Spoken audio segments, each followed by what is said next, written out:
And we're back, ladies and gentlemen, and at this time we definitely want to cover On Point Wrestling from last night. Was their 2-year anniversary show and the official crowning of their first ever World Heavyweight Champion. So let's get into that live from Williamstown, New Jersey. Before the show, they gave out some pre-show awards based on last year.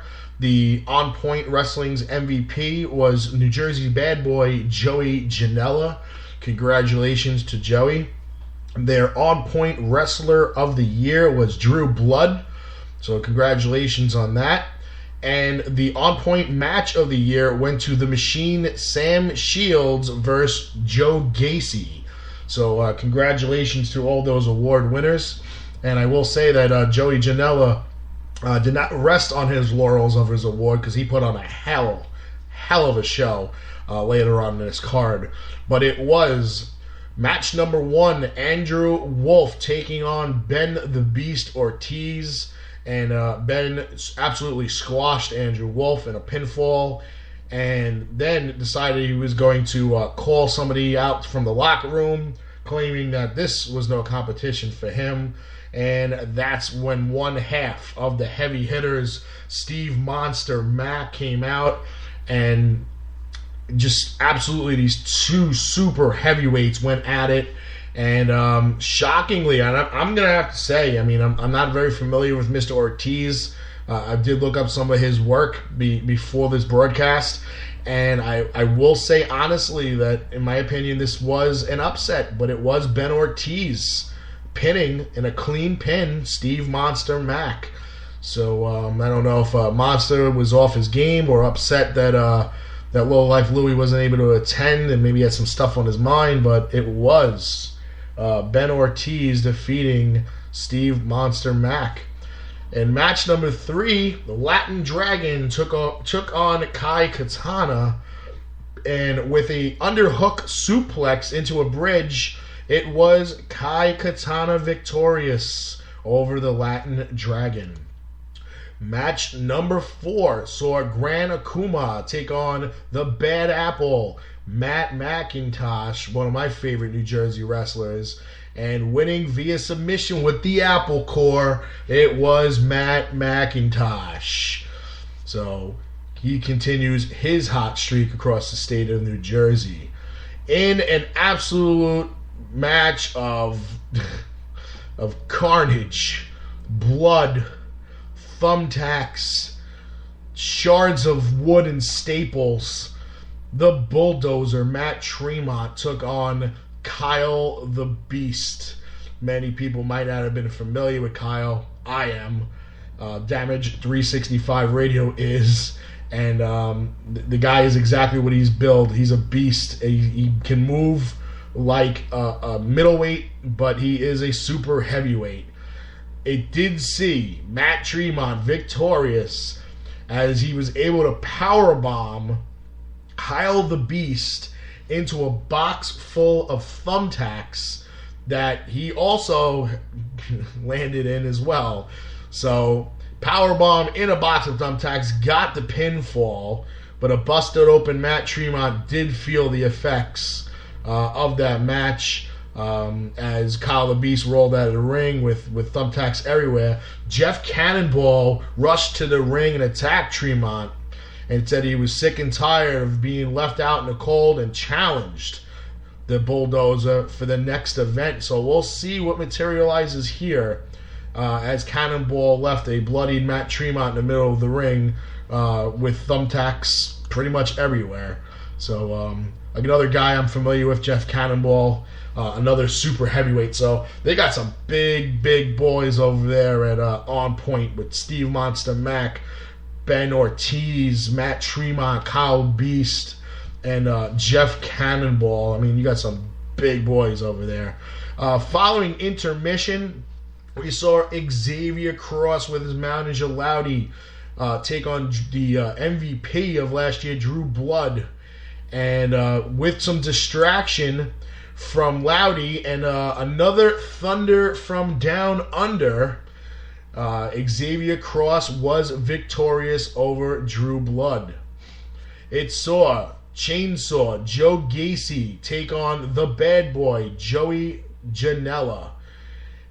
Easiest, the best match of the night. By far, wasn't even close. Okay?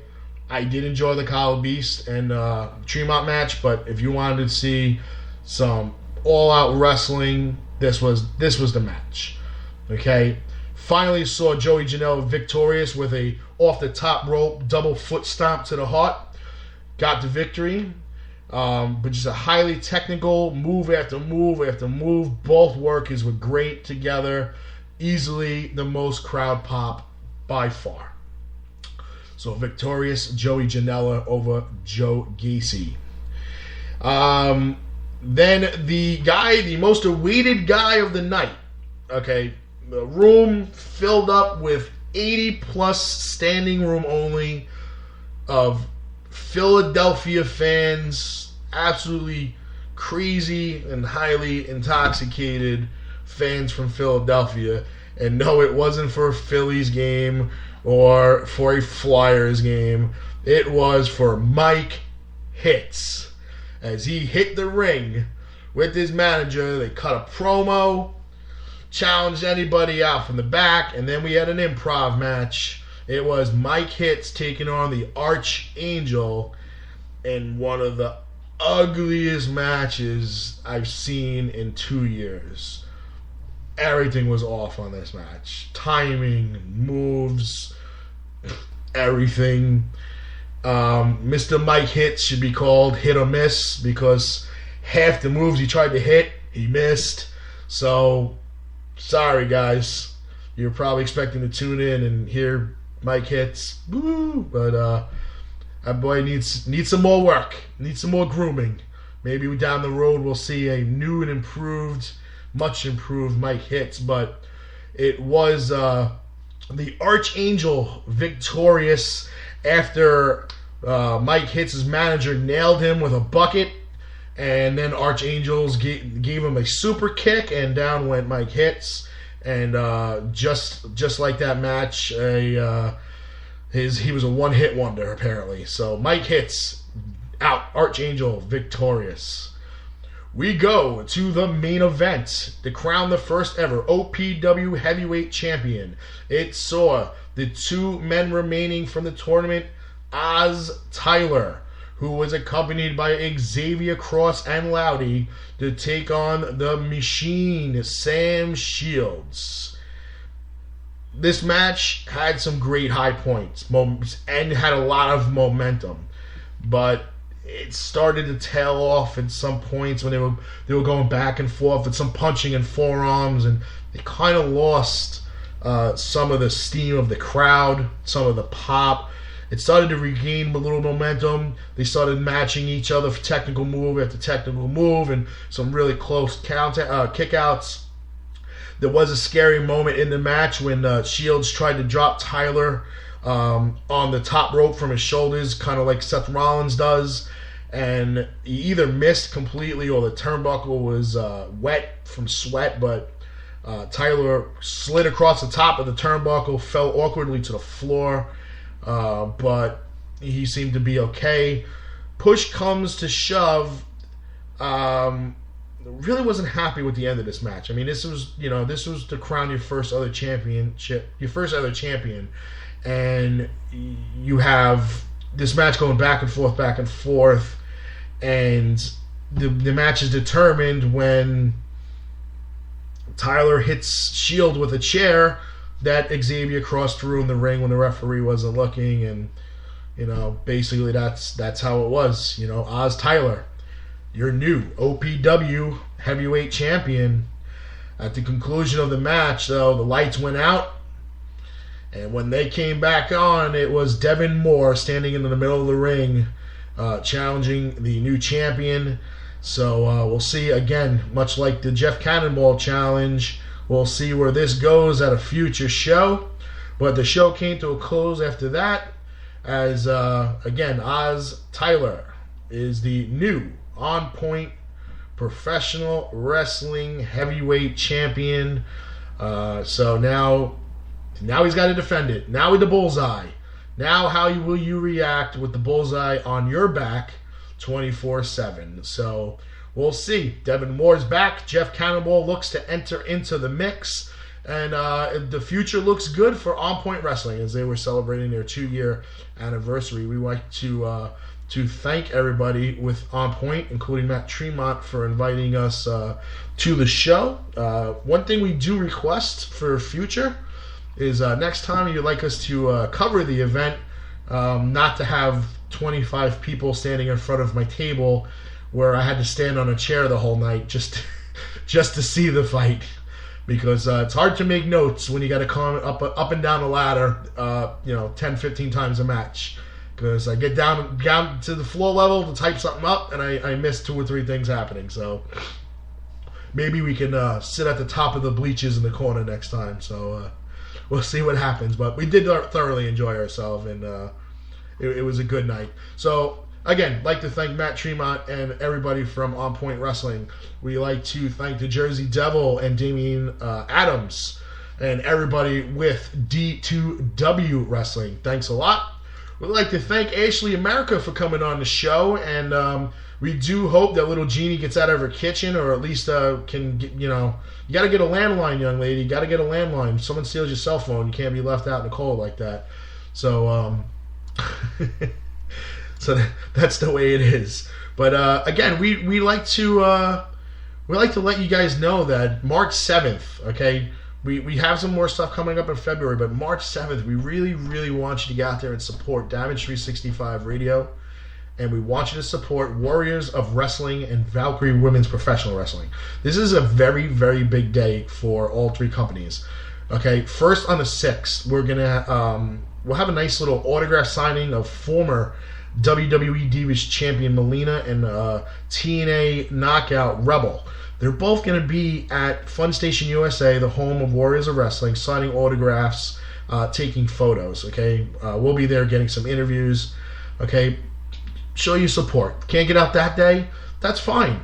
Go get to the big event. March 7th in Queens, one of the largest wrestling conventions there are.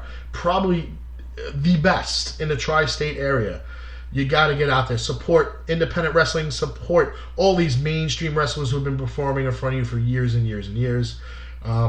We will have Nyla Rose and former ECW original Angel Orsini with us. Come on over to the Damage 365 table.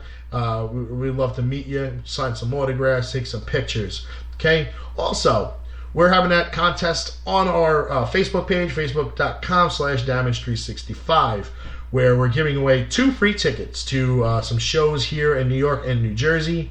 We will announce our first winner next week, which will be 2 tickets to a Warriors of Wrestling show on March 7th, and you'll also be in the running for a free autograph if you make a purchase from the Warriors of Wrestling table. So we will announce that winner. We will also announce winners for Valkyrie. We will announce winners from, of course, I forgot off the top of my head, but we do have 5 wrestling companies that have donated tickets. So that's a chance for 5 different shows, 5 different autographs. So, tune in. Spread the word. Tell your friends about Damage 365 Radio's Facebook page. Have them like the page, because that increases your chance of winning. Because, if your friend gets picked, you're going to tell them to bring you anyway. So maybe you can go to more than one show. That's how I would do it.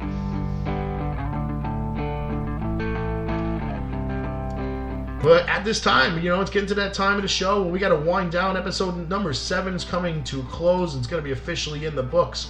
So, ladies and gentlemen, please, I ask, I beg, I plead, I do this every week, but help control the nitwit population and have your friends spayed or neutered. Next week on the show, we will have Pro Wrestling Syndicate's co-owner, the Tap Out One, Eric Pleska, will join us live on Damage 365 Radio. Fences have been mended. We want to see what's going on with PWS, what the future brings for the company, how this new TV deal has affected the ratings and how it's doing, and why haven't other companies followed suit. So Eric Pleska will be on the show next week, the co-owner of Pro Wrestling Syndicate. Ladies and gentlemen, enjoy the rest of your weekend.